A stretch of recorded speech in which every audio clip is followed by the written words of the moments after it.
Hello बच्चों, let's read this question. The question says A particle of charge q and mass m is subjected to an electric field E is equal to E naught 1 minus ax square in the x direction, where a and E naught are constants. Initially the particle was at rest at x is equal to 0, and then the initial position, the kinetic energy of the particle becomes 0 when the distance of the particle from the origin is. Option first, under root 3 by a. Option second, root over of 2 by a. Option third, root over of 1 by a. And option fourth A.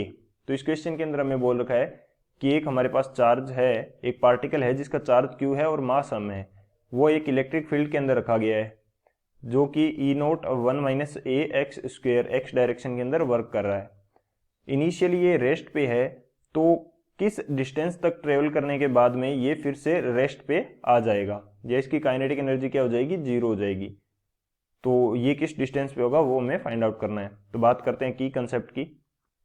तो की concept हमारे पास इस question के लिए क्या रहने वाला है, की कंसेप्ट. की कंसेप्ट हमारे पास इसके लिए रहेगा work energy theorem. Work energy theorem किस प्रकार से की कंसेप्ट होगा, क्योंकि इलेक्ट्रिक फील्ड के द्वारा इसके ऊपर वर्क किया जा रहा है और वो वर्क इसकी काइनेटिक एनर्जी के अंदर चेंज हो रहा है. तो यहाँ पे हम work energy theorem easily apply कर सकते हैं. तो की कंसेप्ट हमारा क्या हो जाएगा, work energy theorem. Work energy theorem, work energy theorem जो हमारा की कंसेप्ट होगा. एंड इसके अकॉर्डिंग जो हमारे पास वर्क डन होता है W, उस value change in kinetic energy KE इसके इक्वल होती है. तो ये हमारा क्या रहेगा, की कंसेप्ट रहेगा. सेकेंडली यदि मैं बात करना चाहूँ दूसरे की कंसेप्ट की, तो वो हमारे पास क्या होगा, तो वर्क डन जो होता है इलेक्ट्रिक फील्ड के द्वारा या फोर्स जो होता है इलेक्ट्रिक फील्ड का, वो कितना रहता है वो यहाँ पे बात कर लेते हैं. फोर्स की जो वैल्यू होगी वो क्या रहेगी, Q into electric field intensity E. तो ये हमारे पास फोर्स रहता है. तो ये दो की कंसेप्ट होंगे. इन दोनों की कंसेप्ट की हेल्प से इस क्वेश्चन को सॉल्व करते हैं. तो सॉल्यूशन की बात करें, सबसे पहले मेरे को क्या फाइंड आउट करना है, वर्क डन फाइंड आउट करना है. तो वर्क डन के लिए मेरे पास फॉर्मूला क्या रहेगा, वर्क डन मेरे पास होता है फोर्स इनटू डिस्प्लेसमेंट. यदि डिस्प्लेसमेंट स्मॉल है तो मैं इसको dx से रिप्रेजेंट करूंगा और टोटल वर्क डन के लिए मैं इसका क्या कर दूंगा, इंटीग्रेशन. इंटीग्रेशन कहां तक, 0 से x तक. और f की जो वैल्यू है वो q इंटू ई के इक्वल होती है. तो यहां पे मैं क्या लिख सकता हूं, q और e की वैल्यू हमें क्वेश्चन के अंदर कितनी गिवन है, ई नोट 1 माइनस ए एक्स स्क्वेयर ये वैल्यू है और dx इसके मल्टीप्लीकेशन में है. और इंटीग्रेशन कहां से कहां हो रहा है, 0 से x तक हो रहा है.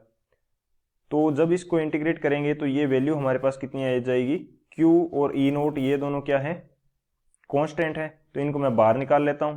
तो इनका इंटीग्रेशन क्या आ जाएगा, ये आ जाएगा मेरे पास, यहाँ पे आ जाएगा x और ax स्क्वेयर का इंटीग्रेशन कितना आ जाएगा, ax क्यूब बाई 3. ये मेरे पास आ जाएगा इंटीग्रेशन. और इसकी लोअर लिमिट 0 है, अपर लिमिट क्या है मेरे पास, x है. तो जब ये वैल्यू पुट करेंगे तो ये हमारे पास क्या आ गया, वर्क डन आ गया. अब इसको थोड़ा आगे सोल्व करते हैं. वर्क डन की वैल्यू क्या है, वर्क डन हमारे पास है change in kinetic energy. Initially वो रेस्ट पे था, इनिशियली कहाँ पे था, रेस्ट पे था. और फाइनली क्या होता है, फिर से रेस्ट पे आ जाता है. हमें वो डिस्टेंस फाइंड आउट करनी है जहाँ पे ये फिर से रेस्ट पे आ जाएगा. तो फाइनली रेस्ट पे है, इनिशियली भी रेस्ट पे था, तो ये 0 के इक्वल हो जाएगा. यानी कि हमारा वर्क डन किसके इक्वल होगा, 0 के इक्वल.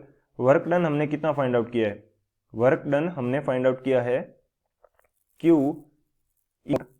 यहां पे हमारे पास ब्रैकेट में क्या था, x minus A x cube by 3 और क्या थी, 0 और x. तो 0 को तो अपर लिमिट माइनस लोअर लिमिट करना पड़ेगा. तो ये वैल्यू हमारे पास कितनी आ जाएगी, ये w की वैल्यू है. तो ये w की वैल्यू हमारे पास upper limit minus lower limit करेंगे तो ये सेम वैल्यू आ जाएगी, x A x cube by 3 which is equal to 0. तो यहाँ से हम इजीली फाइंड आउट कर पाएंगे कि हमारा x कितना आएगा. तो जब मैं यहाँ पे वैल्यू फाइंड आउट करूँगा x माइनस ax³/3, या क्या करते हैं कि इससे x कॉमन ले लेते हैं, x कॉमन लेके दूसरी साइड भेजेंगे तो ये वैल्यू हमारे पास बाकी तो जीरो हो जाएगी, यहाँ पे क्या बचेगी 1 minus ax² which is equal to 0। तो यहाँ से x की वैल्यू कितनी आ जाएगी मेरे पास 3/a, एंड इसका क्या आ जाएगा √ओवर, ये वैल्यू हमारे पास x की आ जाएगी। यानी कि इस डिस्टेंस पे जाने के बाद में वो फिर से उसकी काइनेटिक एनर्जी क्या हो जाएगी, 0 आ जाएगी। तो कौन सा ऑप्शन करेक्ट होगा वो देख लेते हैं। जो ऑप्शन ए है √3/a वो हमारा करेक्ट हो जाएगा। So option A is the final answer. I hope you understood it well. Best of luck. Thank you.